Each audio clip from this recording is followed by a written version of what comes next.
Sometimes the truth is stranger than fiction, and today we're going to look at 3 stories that demonstrate that. But before we get into those stories, if you're a fan of the strange, dark, and mysterious delivered in story format, then you've come to the right place because that's all we do, and we upload once a week. So if that's of interest to you, please sneak into the like button's home.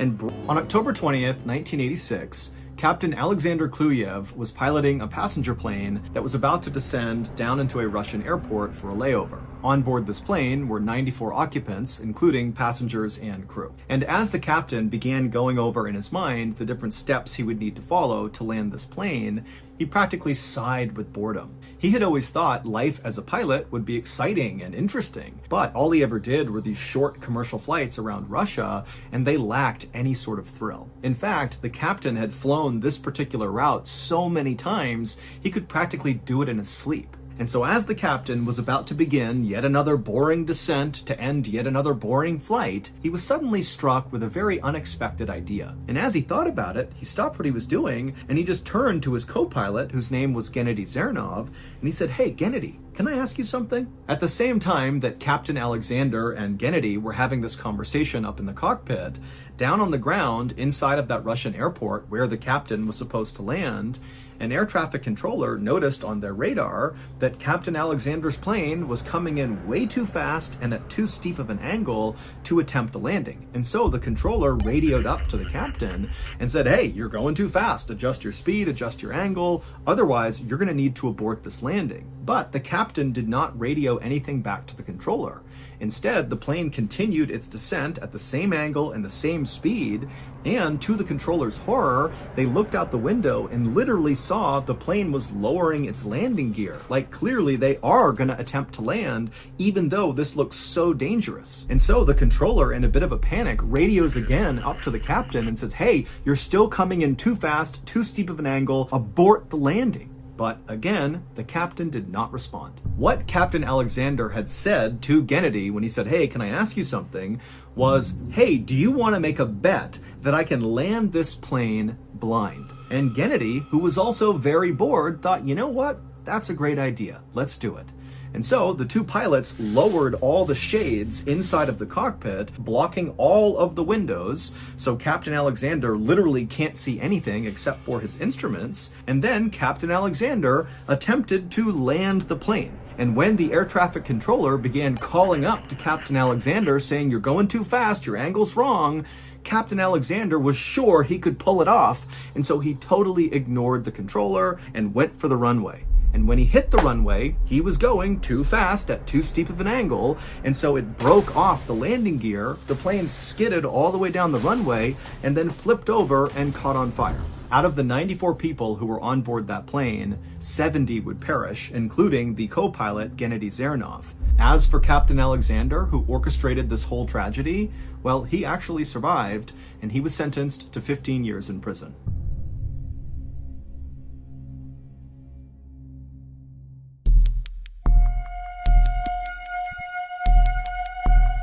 On August 23rd, 2013, inside of a little home in a Russian suburb, 8-year-old Maria Chelyasheva was hard at work at her kitchen table drawing a picture of a horse. Maria's parents had recently brought her to a farm where she was able to do some pony riding, and ever since then, she had become obsessed with horses and ponies. And so as Maria was hard at work on her drawing, her father, 42-year-old Mikhail, was right nearby at the kitchen stove dicing up onions, and as he did, his eyes were kind of watering from cutting the onions, and so he was making a show of turning around and looking at his daughter, pretending to cry, and Maria thought it was very funny. And then at some point, as Mikhail was doing this, he realized he was missing a key ingredient for the dinner he was preparing.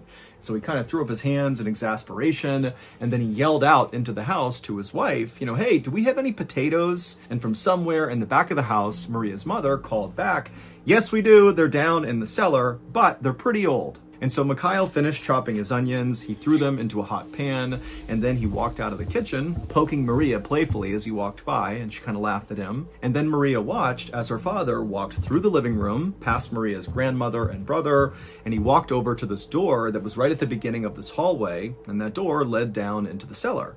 And so Maria, she stopped for a moment and just watched as her dad opened the cellar door, began walking down the steps, and he shut the door behind him. And then Maria just went back to coloring in her horse. But after a few minutes, Maria started to smell something really bad, and she looked up and she saw the onions that were on the burner were starting to burn, and smoke was going up into the ceiling, and then suddenly the smoke alarm went off, and as this commotion is happening, Maria's grandmother runs into the kitchen and begins fanning the smoke. She turns off the burner and moves the onions, and then Maria's mother comes running into the kitchen, and she's seeing what's happening, and she's looking around. She doesn't see her husband, and so very frustratedly, she yells out, "Mikhail, you burned the onions. Come in and deal with this." But Mikhail was not on the first floor. He was still down in the cellar. And so Maria's mother knew that, and she was kind of annoyed that he was taking so long down there. And so after muttering something under her breath, she stormed out of the kitchen, walked over to the cellar door, opened it up, went downstairs, shutting the door behind her. Meanwhile, back in the kitchen, Maria's grandmother was now going through the burned onions, looking for any that were salvageable, and Maria had gone back to her horse drawing. But after about 5 minutes, it dawned on Maria that her parents had still not come out of the cellar yet, and it just felt like too much time had passed. They should be up by now. And so Maria stopped working on her picture and just stared down the hall at the cellar door. And at the same time, Maria's grandmother had stopped with the onions, and she too had come over and was watching from right next to Maria down the hall at the cellar door. Both of them just expecting the parents to emerge any second. But as the seconds ticked by, nobody emerged from the cellar. And so finally, Maria's grandmother said, "Okay, I'm going to go see what's going on." And so Maria watched as her grandmother walked through the living room past Maria's brother, who was playing a video game. And then Maria's grandmother, right in front of the closed cellar door, just yelled out, "Hey, are you guys okay down there?" But there was no response from the cellar. And so with this, Maria's grandmother turned around and told Maria's brother to turn off his video game because it was so noisy. Maybe they were calling from the cellar and they couldn't hear them. And so the brother, who was just totally frustrated by this whole situation, he paused his game, and then Maria's grandmother called out again, "Hey, are you guys okay down there?" And this time, when there was still silence, Maria's brother, he just stood up and said, "Okay, why don't we just go downstairs and make sure they're okay? Why aren't we doing that?" And so without waiting for a response from his grandmother, Maria's brother just walked right over to the cellar door. He opened it up and he looked down and he goes, "Look, they're right there." And then the brother began walking down the steps, yelling to his parents, "Hey, come on, when's dinner? What's going on?" And as he did, he shut the door behind him. And so after this, Maria's grandmother walked back into the kitchen and sat with Maria as the two of them stared at the cellar door, expecting their family to return any second now. But they didn't. And so at this point, both Maria and her grandmother were really starting to panic. They could tell something was wrong. And so Maria's grandmother grabbed her phone and called a neighbor and just said, "Hey, can you come over? I think something's wrong. I don't know what it is." And then after Maria's grandmother hung up the phone, instead of waiting for the neighbor to come over, Maria's grandmother just got up and walked right over to the cellar door, then opened the door and began walking down the stairs. But this time, the grandmother left the door open. And so Maria was able to listen from her seat in the kitchen to the sound of her grandmother's footsteps making their way down the stairs. And then at some point, Maria heard what sounded like a distinct thud and then silence. Now, at this point, Maria is terrified. The neighbor has not come over yet. And so without knowing what else to do, she just got up and walked over to the open cellar door and just stared down into the darkness down below. She couldn't see anything, but she was too scared to even call out to her family. And then finally, she just began descending the stairs herself. 10 minutes later, the neighbor who Maria's grandmother had called finally arrived over at their house. He knocked on the front door, but there was no answer. And so he tried the doorknob, found it unlocked. So he opened it up and he stepped inside. And right away, he looked around and it was totally quiet. There was nobody on the first floor of the house. But the neighbor immediately heard crying, and he walked around the first floor listening for where it was coming from, and he realized when he got to the top of the open door leading down into the cellar that the crying was coming from down there. And so without a thought, the neighbor just ran down the stairs, and he couldn't believe what he found. He found Maria, the 8-year-old, just crying on the ground, and all around her was her entire family just laying on the ground. Now, the neighbor had no idea what was going on, but sensing clearly there was some sort of emergency based on the call he got and what he was seeing now, he just scooped up Maria, ran upstairs and ran out of the house and began screaming for help. When help arrived, they would search the house and make their way down into the cellar, and they would discover that Maria's entire family, her grandmother, her brother, her parents, they were all dead. And what had killed them were the very potatoes that Mikhail had gone down to get. It would turn out Maria's mother was right when she warned Mikhail that the potatoes they had downstairs were very old. In fact, they were so old, they had begun to rot, and as they rotted, they produced this toxic fume that did not ventilate out of the cellar. The cellar was totally enclosed, there was no windows, and the family had this habit of always shutting the door whenever they went down into the cellar. And so over time, this fume had totally filled the entire cellar, and one by one, as family members went down into the cellar, sealing the door behind them, they passed out from these fumes and then died. Maria was the only one who survived going down into the cellar because her grandmother, who had gone down right before her, had left the door open. And so by the time Maria had gone down, a lot of the toxic fumes had found their way up the stairs and escaped into the rest of the house. And so when Maria went down there, it was not nearly as toxic.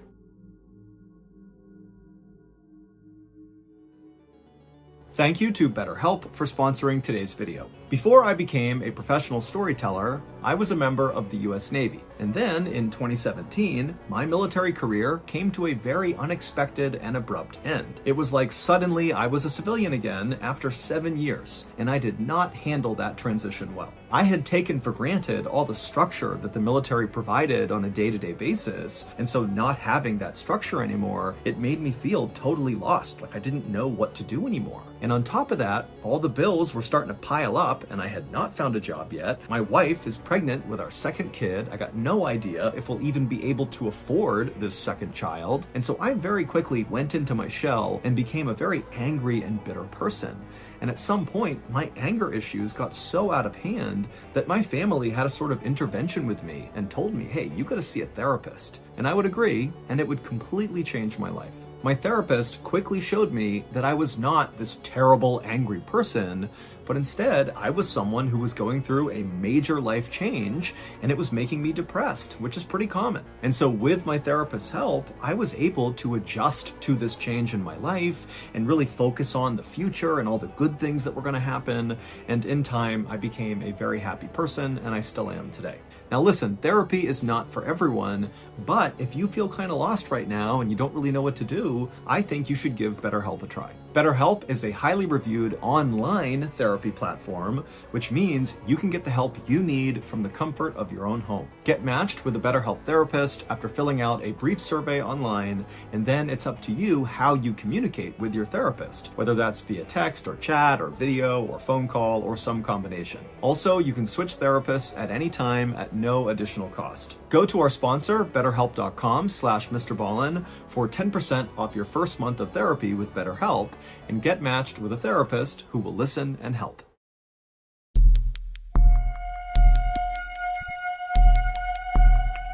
On December 7th, 1993, a pregnant woman named Diane Schaap sat inside of a hospital room in the city of Fulda, Germany, staring anxiously at the nurse who was doing her blood pressure. When the nurse was done, she would tell Diane that her blood pressure was still too high. And so Diane, she sighed, and she was pretty upset by this, but at the same time, she wasn't all that shocked. After all, Diane had come to the hospital because she thought something was wrong with her.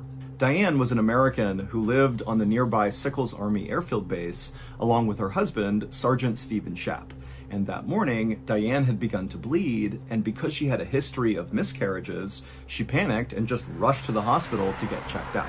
Now, ultimately, the doctors would tell her that it seemed like she was going to be okay and that the bleeding was not a big issue, but as a precaution, they wanted her to stay in the hospital for a week, just doing bed rest, where they could watch her and make sure she was really okay. And so far, she was, but her blood pressure was still too high. The nurse who had taken Diane's blood pressure finished doing the rest of Diane's vitals, and then afterwards, she left the room, leaving Diane alone.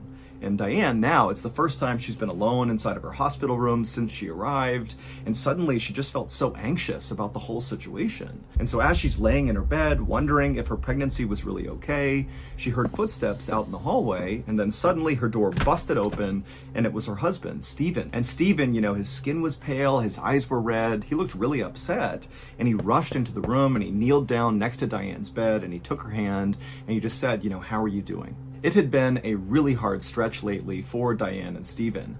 Just a few months earlier, Diane had actually asked Stephen for a divorce because she felt like Stephen had grown distant and the love was just not there anymore in their relationship. As for Stephen, he didn't want the divorce. He felt like the relationship was still good, they still loved each other, but he understood Diane was clearly unhappy, and so he was very gentlemanly about this whole situation, and even went with Diane to the base's cleric, where they arranged for Diane to be sent back to the United States while Stephen stayed in Germany. But before Diane was able to make that move back home, she had discovered that she was pregnant. Now, Diane knew Stephen really wanted to reconcile and get back together, and especially now that he had found out she was pregnant, he really wanted them to get back together so he could be the dad. But Diane knew that just was not possible. Their relationship just didn't work, and so she needed to be firm, and so she actually squeezed Stephen's hand as he's sitting there right next to her, and she just said to him, even though he hadn't brought it up, she said, we can't get back together, even though I'm pregnant.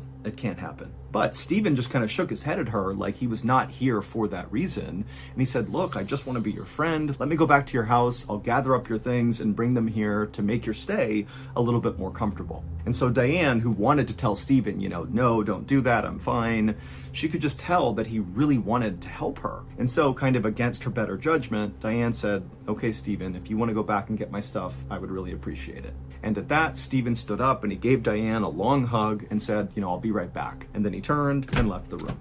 A few hours later, at around 5 p.m. that evening, the phone inside of Diane's room began to ring. And so Diane answered it, and it was her husband's best friend, Gregory Glover. And he was calling just to check in on Diane because he had heard she was in the hospital about some bleeding, and he wanted to make sure the baby was okay. And Diane would tell him that, it seems like everything's fine. And then after that, Gregory would tell Diane that he was really worried about Stephen. He said, this morning I had driven him to work, and all he did was pour his heart out to me about how he wanted to get back together with you. And I just want you to know that, he's really worked up about this. But before Diane could even respond to Gregory, the phone just suddenly went dead. And so Diane, she held the phone out, kind of staring at it like, what's going on here? She put it back to her ear. She said Greg's name a few more times, but the line was just totally dead. And so Diane, she hung up the phone and figured Gregory would just call back. But 30 minutes went by and Gregory did not call back. And then out in the hallway, Diane began to hear running. And that running continued all the way up the hall and it stopped right outside of her door. And so she turned to face her door. The door flung open and what she saw caused Diane to just freeze in total shock. A few hours earlier, after Stephen had left Diane's hospital room, he had gone straight to her house to begin gathering things up for her. And so when he got there, he had a gym bag, which was made by a sports and athletic company called Head, and he had gone inside of her house and begun going around the rooms, gathering things she would want, and putting them in this bag. And at some point, Stephen made his way into Diane's bedroom, and suddenly he was just kind of overcome with sadness because he looked around the room and he saw there were still pictures up from their wedding day, and there was a card that was face down on the bedside table that he recognized, and just all of these different things he was seeing just suddenly made him feel so depressed about losing his marriage. And so Stephen, instead of continuing to gather up things for Diane, he just began pacing back and forth inside of her bedroom, thinking about ways he could potentially win Diane back. Maybe there was a gift he could give her or some sort of offering or gesture that would show her that he still loved her very much. And so as Stephen was thinking about this, he happened to glance down at his gym bag and suddenly he felt totally inspired, like he knew exactly what he needed to do. And so without another thought, Stephen grabbed something off of the mantelpiece inside of Diane's bedroom, he threw it inside of his gym bag, then he grabbed the bag and walked out of her house. Once Stephen was outside, he had a big smile on his face, he was even whistling as he walked, and he went down and he got into his car and he drove off. But instead of going to the hospital where Diane was, Stephen began driving in these weird loops all around Sickles Army Airfield Base, almost like he was going on a joyride. But as he was driving, Stephen was constantly scanning left and right, like he was looking for something. And then at some point, as he did one of his many loops, Stephen passed by the mess hall, the cafeteria, and he saw all the soldiers going in and out of this mess hall, and he thought, oh, that's where it will be. The thing I need is inside of there. And so Stephen, he parked his car, he got out, and he rushed inside of the mess hall. But after looking all around, he couldn't find the thing he wanted. And so frustrated, he turned and walked out of the mess hall, But when he went back outside, as he was walking back to his car, something out of the corner of his eye caught his attention, and he looked over, and it was this phone booth right on the sidewalk up against the road. And he couldn't believe it, but there it was. There was the thing right near this phone booth that Stephen desperately wanted. And so Stephen, instead of going to his car, just began walking in a straight, very determined line towards this phone booth. 30 minutes later, Diane heard those running footsteps out in the hallway, and then her door flung open, and she froze in shock at what she saw. Because what she saw was her husband, and he had this totally crazed look on his face, like he was smiling, but kind of deranged, and he was holding that head gym bag. And he walked in holding the bag and just stared directly at Diane, and then he opened it up, he reached inside, and he pulled out his special gift, the thing he had been driving all around base for, that he had found inside of that phone booth, and he walked up to Diane, and he put it right in her face and said, "Look what I brought you, look!" And by this point, Diane was screaming bloody murder. It would turn out, when Stephen first arrived at Diane's hospital room that morning, and he had knelt down and taken her hand and asked if she was okay, Diane had been very firm with him that they could still not get back together even though she was pregnant. Now, this was crushing news for Stephen because he did secretly hope that this baby would bring them back together, but what Diane told Stephen next was infinitely more crushing. She would say to Stephen that the real reason they could not get back together was because this baby was not his. Now, Stephen had initially taken this news pretty well and said to Diane, okay, I understand, at least let me go to your house and gather up some things for you and bring them back here so your stay at the hospital is a little bit more comfortable.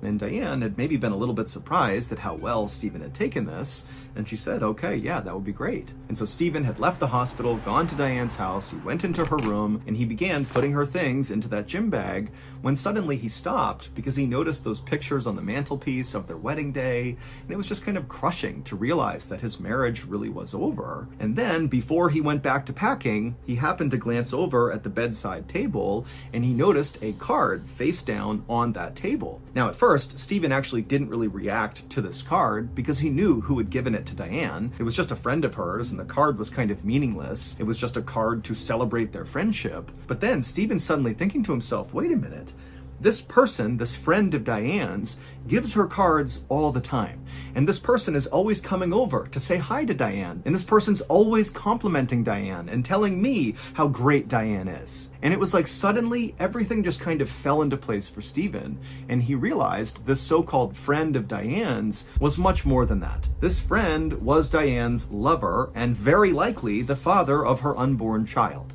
And who was this friend of Diane's? Well, none other than Stephen's very best friend, Gregory Glover. The same Gregory Glover that Stephen just that morning had poured his heart out to on the ride to work, telling Gregory how much he missed his wife and how much he wanted to reconcile. And Gregory's advice to Stephen had been, well, I know you're hurting, but you really need to let this go. You need to let the divorce happen and just move on with your life. And now Stephen realized that Gregory wanted Stephen to end his relationship with his wife so Gregory could have a relationship with Diane. And so Stephen felt unbelievably betrayed, and that was when he decided to get a gift for Diane. And so he grabbed a knife that was on the mantelpiece inside of Diane's bedroom. He threw it inside of his gym bag. He got in his car and he began driving around the base looking for Gregory. And after Stephen had gone into the mess hall and then come back out again, he had spotted Gregory on the phone inside of that phone booth. And Stephen had immediately run over, opened it up, grabbed Gregory, pulled him out, and begun stabbing him. Now, Stephen didn't know this, but at the time he attacked Greg was literally on the phone with Diane. And so when that call suddenly dropped and Diane expected Gregory to call her back, well, their call really hadn't dropped. It was just that Gregory had been pulled away and was being attacked. Gregory, who was totally caught off guard, tried his best to defend himself against Stephen, but Stephen was just crazed and he kept hacking away until finally Gregory had stopped moving. And then at some point, Stephen stood up and kind of caught his breath, and he's looking around at all these onlookers who can't believe what they're seeing. And Stephen said, "I'm sorry." He grabbed some things off the ground, put them inside of his head bag, and then he took the bag, he ran to his car, drove to the hospital, ran through the hospital to Diane's room. He flung the door open, and Diane is shocked to see him. And Stephen walks in with this crazed look on his face, and he holds up the bag, he unzips it, and pulls out Gregory's severed head. and he holds it right in front of Diane and says, look what I brought you, look. And he placed it down right on the bedside table, looking directly at Diane. And so Diane began screaming and people began rushing into the room. Meanwhile, Stephen just sat in the corner calmly, waiting to be arrested. Ultimately, Stephen would be tried by a military court and he would be sentenced to life in prison.